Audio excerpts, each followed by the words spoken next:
देखना बेटा, first question, ninth class science chapter 9 force and laws of motion, एक class हम कर चुके हैं, जिसमें फोर्स की डेफिनेशन, फोर्स के type, balance unbalance force, friction हमने पढ़ा। ठीक है, फ्रिक्शन के बाद हमने inertia, first law of motion पढ़ा। इनर्शिया, तीन तरह की inertia, inertia of rest, inertia of motion in a straight line, inertia of direction, ये तीन चीज़ें पढ़ी। तो फर्स्ट क्वेश्चन पढ़ो, which of the following has more, which of the following has more inertia, rubber ball and a stone, rubber ball and a stone of same size. इस चीज़ का answer देने के लिए हमें समझना पड़ेगा, ऊपर ये जो लाइन लिखी है, ये अभी लास्ट लाइन इसका, inertia and mass, mass of object is measure of inertia, यानी जितना मास है उतनी इनर्शिया है। तो दो चीज़ों के बारे में पूछा, किसमें ज़्यादा इनर्शिया, एक तो रबर बॉल दिया है और एक स्टोन दिया है, दोनों सेम साइज के हैं। अगर सेम साइज की बॉल रबड़ की और उतने ही साइज का पत्थर हो, तो किसमें वजन मास ज़्यादा है, स्टोन में मास ज़्यादा है। तो स्टोन में मास ज़्यादा, तो इनर्शिया भी किसमें ज़्यादा होगी, स्टोन में ज़्यादा होगी। तो इसका आंसर है सिंपल स्टोन, बस। सेकंड बी पार्ट इसका देखो, इसने कहा a bicycle and a train, cycle में इनर्शिया ज़्यादा या ट्रेन में, फिर वही बात आ जाती है मास की।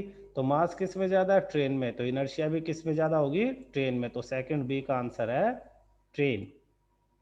सी, a 5 rupee coin and a 1 rupee coin, C का क्वेश्चन, 5 रुपए का सिक्का या 1 रुपए का सिक्का।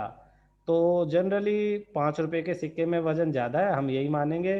तो 5 रुपी क्वाइन इसका थर्ड का आंसर है। बहुत सिंपल है, कैसे पता लगेगा, सिर्फ अगर हमें ये बात याद रहे कि मास और इनर्शिया सेम चीज़ें हैं। अगर मास ज़्यादा है तो इनर्शिया ज़्यादा है, ठीक है ना। तो पहले में रबड़ और पत्थर में, पत्थर स्टोन में ज़्यादा है, साइकिल और ट्रेन यानी ट्रेन में इनर्शिया ज़्यादा है। 5 रुपी कॉइन 1 रुपी कॉइन में से 5 रुपी कॉइन में इनर्शिया ज़्यादा है। नेक्स्ट क्वेश्चन है, इन ए फॉलोइंग एग्जाम्पल, एक एग्जाम्पल इसने दिया है, in a following example try to identify number of time the velocity of ball changes. आपको फाइंड आउट करना है कि कितनी बार बॉल की वेलोसिटी में चेंज आया। वेलोसिटी में चेंज मतलब डायरेक्शन या स्पीड में चेंज आना, वेलोसिटी में चेंज आता है। दोनों में से किसी भी में भी चेंज आ जाए तो हम उसे कहेंगे कि वेलोसिटी में चेंज आया है, ठीक है। तो इसने कहा a football player kick a football at another player of his team. यहां तक समझो, एक फुटबॉल प्लेयर ने एक फुटबॉल रखी हुई थी और उसको किक मार दी। तो रखी हुई थी, किक मार दी, तो इसका मतलब वेलोसिटी में पहला चेंज आया, first change in the velocity. Rest से मोशन में आई है, ठीक है। उस फुटबॉल को जब किक मारी गई किसकी तरफ, दूसरे प्लेयर की तरफ, kick a football another player of his team who kick the football toward the goal, और दूसरे प्लेयर ने उस फुटबॉल को गोल की तरफ किक मार दिया, यानी उस फुटबॉल की डायरेक्शन को चेंज कर दिया। तो वेलोसिटी में सेकंड टाइम चेंज आ गया, दो। The goalkeeper of the opposite team collect the football, दूसरी टीम के गोलकीपर ने फुटबॉल को पकड़ लिया, यानी वेलोसिटी को जीरो कर दिया। तो तीसरी बार वेलोसिटी में चेंज आया, थर्ड टाइम। फिर उसने किक, उसको दोबारा किक मारी अपनी टीम की तरफ, यानी फिर उसने उसे मोशन में ले आया, अपोजिट डायरेक्शन में, डायरेक्शन चेंज होगी। तो फोर्थ, चार बार यहाँ पे वेलोसिटी में चेंज आया है। चारों बार आप समझो, पहली बार जब शुरू में रेस्ट पे थी, एक प्लेयर ने उसे किक मारा। दूसरी बार जब दूसरे प्लेयर ने उसे गोल की तरफ टर्न किया। तीसरी बार जब गोलकीपर ने उसे रोका। और फोर्थ टाइम जब गोलकीपर ने उसे अपनी टीम की तरफ किक मार दी है। तो इसमें क्या आंसर आ जाएगा, 4 times. In how many time, उसने पूछा कितनी बार वेलोसिटी में चेंज आया, 4 टाइम्स। नेक्स्ट क्वेश्चन आपके पास है, अब ये इसी में कह रहा है also identify the agent supplying the force in each case, her case में कौन, हर केस में कौन जो है वो फोर्स सप्लाई कर रहा है, फोर्स लगा कौन रहा है हर केस में। तो पहली बार केस में फर्स्ट फुटबॉल प्लेयर, पहले केस में फुटबॉल प्लेयर फोर्स लगा रहा है। दूसरे में क्या कर रहा है, सेकंड वाला फुटबॉल प्लेयर फोर्स लगा रहा है। थर्ड वाले में गोलकीपर फोर्स लगा रहा है, और फोर्थ वाले में भी गोलकीपर ही फोर्स लगा रहा है। तो चार बार जब वेलोसिटी चेंज हो रही है तो हर बार कौन वेलोसिटी को चेंज कर रहा है, ये भी हमें बताना है। आराम से एक्सप्लेन हो जाएगा। Next, why do you fall in the forward direction when moving bus brake to the stop and fall backward when it accelerate। इसने पूछा है why do you fall in forward direction, आप आगे की तरफ क्यों गिरते हो? Why do we fall in forward direction when moving bus brake to stop?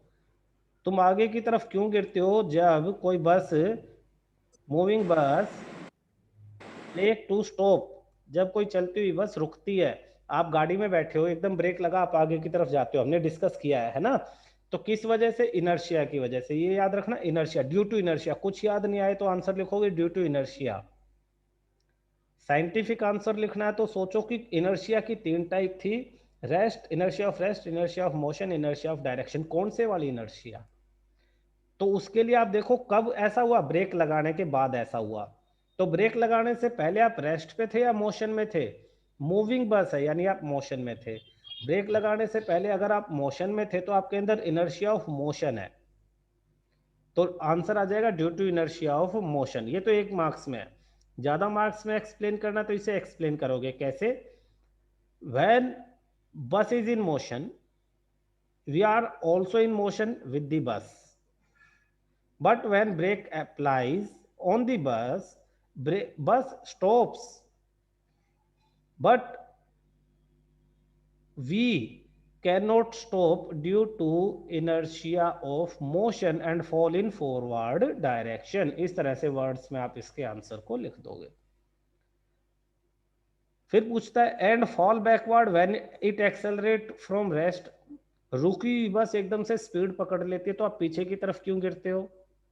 भाई बस रुकी हुई थी, फिर स्पीड पकड़ी, तो स्पीड पकड़ने से पहले वो रुकी हुई थी तो उसमें क्या था? Inertia of rest. तो दूसरे वाले का आंसर है इनर्शिया ऑफ रेस्ट। सेकंड का आंसर है इनर्शिया ऑफ रेस्ट। सेकंड का आंसर क्या है? Inertia of rest. वह at starting bus and we both are at rest, bus when bus start और accelerate, we can't accelerate due to inertia of rest and fall backward। तो इस तरह से हम इस आंसर को एक्सप्लेन कर सकते हैं। नेक्स्ट अब हम देखेंगे बेटा सेकंड लॉ ऑफ मोशन। जैसे हमने फर्स्ट लॉ ऑफ मोशन पढ़ा, फर्स्ट लॉ ऑफ मोशन बहुत इंपॉर्टेंट है, याद रखना 3 लॉज के ऊपर ये पूरा चैप्टर है। कितने लॉज के ऊपर पूरा चैप्टर है? 3 लॉज के ऊपर। तो पहला लॉ, एक ऑब्जेक्ट अगर रेस्ट पे तो रेस्ट पे ही रहेगी, मोशन में तो मोशन में ही रहेगी, स्ट्रेट डायरेक्शन में। कब तक?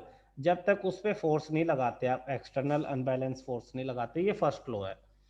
सेकंड लॉ ऑफ मोशन किसे कहेंगे? तो सेकंड लॉ ऑफ मोशन को एक्सप्लेन करने से पहले हमें कुछ और चीजों को समझना पड़ेगा बेटा। देखो, आप अपने किसी दोस्त के साथ ट्राई कर सकते हो, किसी दूसरे के साथ मत करना, लड़ाई हो जाएगी। एक छोटा सा पत्थर, छोटा सा, आप उस पर आराम से फेंकते हो तो सोचो उसे कितनी चोट लगेगी? छोटा सा, ज्यादा नहीं लगेगी। उस छोटे पत्थर के बजाय बड़ा बड़ा पत्थर फेंको तो मतलब फेंकना मत, ज्यादा लग जाएगी। ये सबको पता है कि अगर हमने पत्थर के मास को चेंज कर दिया, मास बढ़ा दिया, तो उसका इफेक्ट भी बढ़ जाएगा। इसमें कोई डाउट नहीं है, सब समझ सकते हैं कि छोटा पत्थर फेंक के मारने के बजाय बड़ा पत्थर अगर फेंक के मारेंगे तो चोट ज्यादा लगेगी। ठीक है? तो इफेक्ट चेंज हो रहा है। कब चेंज हो रहा है? जब जो चीज आप फेंक के मार रहे हो या जो चीज आप मोशन में दे रहे हो, जिसको मोशन दे रहे हो, उसका मास बढ़ रहा है तब।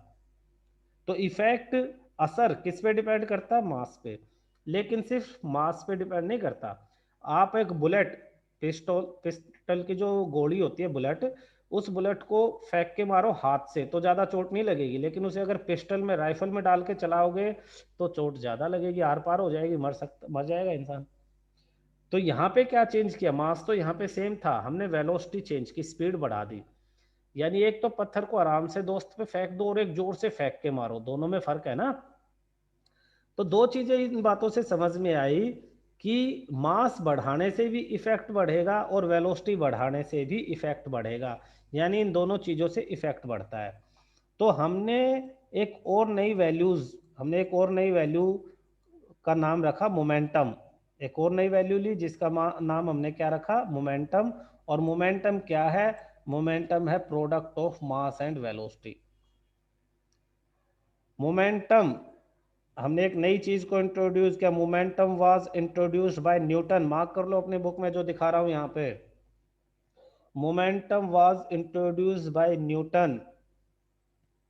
मोमेंटम को किस सिंबल से डिनोट किया गया? पी से।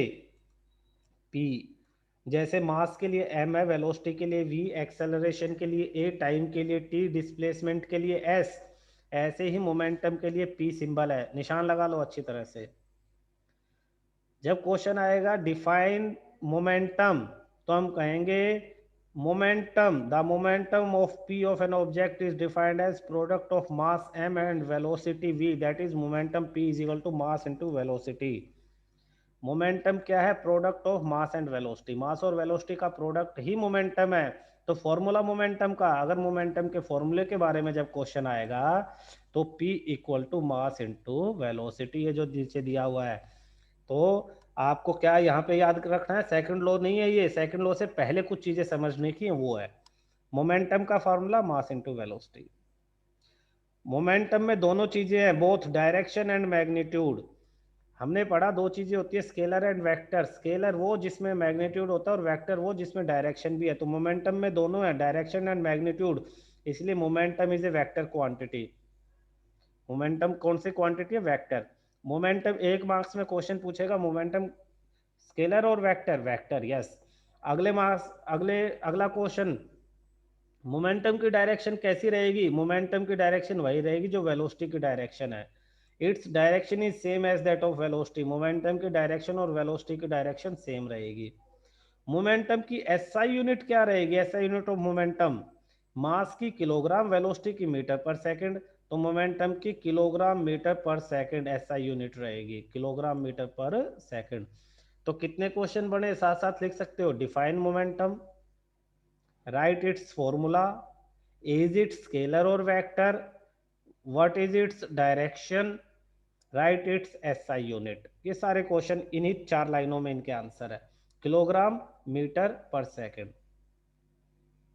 since the application of unbalanced force bring change in velocity of object, it is therefore clear that force also produce a change in momentum।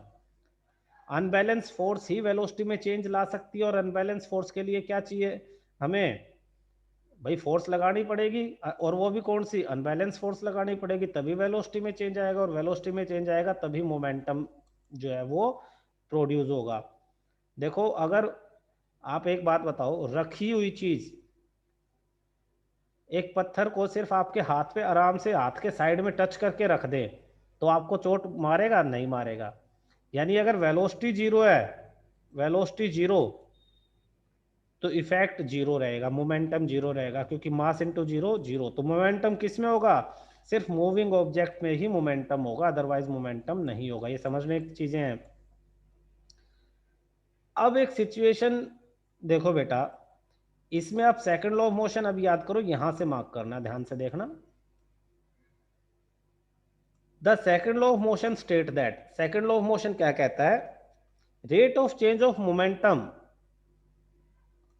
यहां से the rate of change of momentum, यानी change in momentum upon change in time. जहां भी rate of होता है यानी upon में time, change in momentum upon change in time किसी भी ऑब्जेक्ट का किस पे डिपेंड करता है?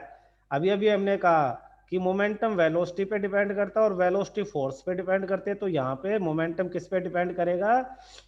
अप्लाइड अनबैलेंस फोर्स पे। तो second law of motion state that, mark कर लो, the rate of change of momentum of an object is proportional to, proportional यानी किससे सीधा संबंध रखता है?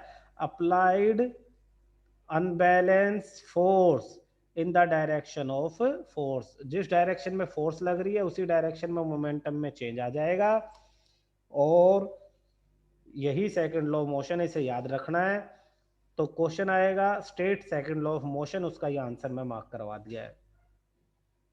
इसके बाद नेक्स्ट क्वेश्चन बहुत इंपॉर्टेंट है, जो जो भी आपके हाफ ईयरली फाइनल ईयर का क्वेश्चन आएगा, या 10 नंबर का अलग से कोई एक पेपर टीचर ले रहा है, एक ही क्वेश्चन दे देंगे उसमें, उसमें यह आएगा derive mathematical formula of second law of motion. ये वाला, इसके आगे डेराइव लिख लो, derive mathematical formulation of second law of motion. Motion, second law of motion को मैथमेटिकली डेराइव करना है तुम्हें। Mathematically derive. देखो सेकंड लॉ ऑफ मोशन में क्या था, चेंज इन मोमेंटम था, चेंज इन मोमेंटम। तो चेंज इन मोमेंटम, मोमेंटम में चेंज कैसे निकालेंगे, चेंज इन मोमेंटम, यहाँ देखो चेंज इन मोमेंटम, तो change in momentum P2 minus P1, P क्या, P2 क्या फाइनल मोमेंटम, P1 क्या है इनिशियल मोमेंटम। ऊपर लिखा हुआ P1 इनिशियल मोमेंटम यानी mass into initial velocity mu, P2 final momentum mass into final velocity v। तो change in momentum P2 minus P1, P2 यानी mv माइनस P1 यानी mu, m common v minus u हो गया। अब question में था rate of यानी अपन में टाइम भी करना पड़ेगा, तो rate of change of momentum directly proportional, ऊपर जो हमने लॉ पढ़ा था वो यही जो यहाँ लिखा हुआ यही है, जो मैंने मार्क कराया यही ऊपर सेकंड लॉ था, rate of change of momentum of an object यानी rate of change of momentum, change in momentum upon में टाइम, डायरेक्टली किसके प्रोपोर्शनल है, फोर्स के। तो हम लिख देंगे फोर्स के प्रोपोर्शनल है ये वाली चीज, फोर्स के प्रोपोर्शनल है rate of change of momentum M V minus you upon में टी। प्रोपोर्शनलिटी का साइन हटाने के लिए हम ये के लगा देंगे और यहाँ पे ये इक्वल टू कर देंगे, यहाँ प्रोपोर्शनलिटी, ये जो प्रोपोर्शनलिटी है इसकी जगह इक्वल टू का निशान लगा देंगे और एक के कांस्टेंट से मल्टीप्लाई कर देंगे इसे, तो ये हो जाएगा ऊपर सेम एज इट इज नीचे लिख देंगे। अब हमने पीछे पढ़ा हुआ है velocity v minus you upon में t, velocity v minus you upon में टी एक्सेलरेशन का फॉर्मूला, तो v minus you upon t की जगह एक्सेलरेशन, तो फार्मूला आ गया f equal to k m a, F equal to k m a. इसमें हम अगर मास की वैल्यू 1 ले, एक्सेलरेशन 1, फोर्स 1, तो के भी 1 हो जाएगा, तो इसमें के की वैल्यू 1 ले लेंगे हम। के की वैल्यू क्या लेंगे बेटा, देखो फोर्स की जगह 1 लिया, मास की जगह 1 लिया, एक्सेलरेशन की जगह 1 लिया, तो के बिकम 1, के की वैल्यू 1 हो जाएगी। और इस के की वैल्यू 1 को इस ऊपर F equal to k m a में के की वैल्यू 1 रख देंगे, तो F equal to m a formula आ जाएगा आपके पास, F equal to m a, और यही मैथमेटिकल डेरिवेशन है सेकंड लॉ ऑफ मोशन की। क्या है ये, सेकंड लॉ ऑफ मोशन की मैथमेटिकल डेरिवेशन। दोबारा समझो, change in momentum, final momentum minus initial momentum, momentum mass into velocity होता है, तो final momentum mass into final velocity, initial mass into initial, m common v minus you. Rate of change of था तो upon में time कर दिया, किसके proportional है, फोर्स के।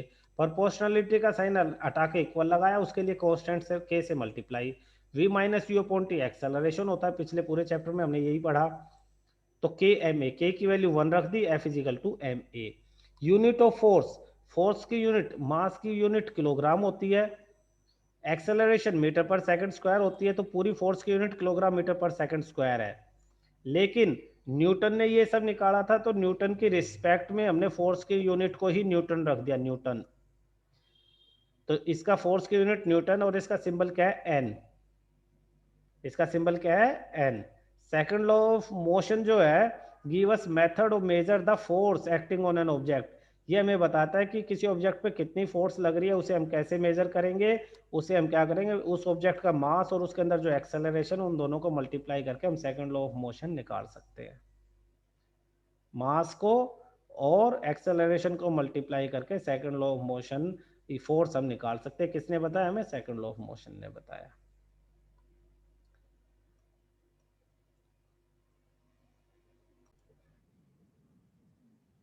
देखो बेटा पीछे क्वेश्चन करवाए थे, इसमें ये थर्ड क्वेश्चन एक रह गया था, वैसे तुम्हें ये अच्छी तरह से आता है, देखते क्या है। Explain why some of the leave में get detach from tree if we vigorously shake its branch. कहता है कि अगर आप किसी पेड़ के टहनी को पकड़ के, ब्रांच को पकड़ के बड़ी स्पीड से वाइग्रेसली, बहुत स्पीड से झटके से शेक हिलाते हो, वाइब्रेशन लेके आते हो, पकड़ के हिला देते हो, तो उसके पत्ते टूट के नीचे क्यों गिर जाते हैं। तो इसमें आपको मोशन के बारे में ये समझना पड़ेगा, जब आपने उसे वाइग्रेसली शेक किया, जोर जोर से हिलाया, किसको, ब्रांच को, उससे पहले उसको किस स्टेट में था। भाई स्टेट तो दो ही हैं, state of rest, state of motion, in a state direction या डायरेक्शन चेंज हो जाएगी। तो हिलाने से पहले वो रेस्ट पे था, हिलाने से पहले कैसे था, रेस्ट, रेस्ट पे था, तो उसकी सारी लीव्स, पत्तियों के अंदर इनर्शिया था। कौन सा इनर्शिया था, इनर्शिया ऑफ रेस्ट। तो आपने जैसे ही ब्रांच को हिलाया, ब्रांच मोशन में आ गई, but due to inertia of rest leaves remain in rest, पत्तियां रेस्ट पे ही रह जाती है और वो टहनी से डिटैच टूट अलग हो जाती है। तो आंसर में लिखेंगे क्या, before vigorously shaking the branch all the branch and leaves are at rest, but when we shake the branch vigorously, branch come in the motion, but leaves remain in the state of rest due to inertia of rest and hence detached from the moving branch। और पत्तियां rest पे रह जाती है, branch motion में आ जाती है, इसलिए वो दोनों अलग हो जाते हैं। क्लियर हुआ?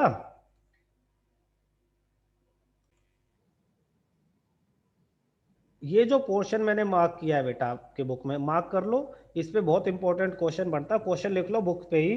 डेराइव और prove the first law with the help of second law, इसके ऊपर यहाँ पे क्वेश्चन बनता है, prove first law with the help of second law, second law की हेल्प से फर्स्ट लॉ को आपको प्रूव करना है।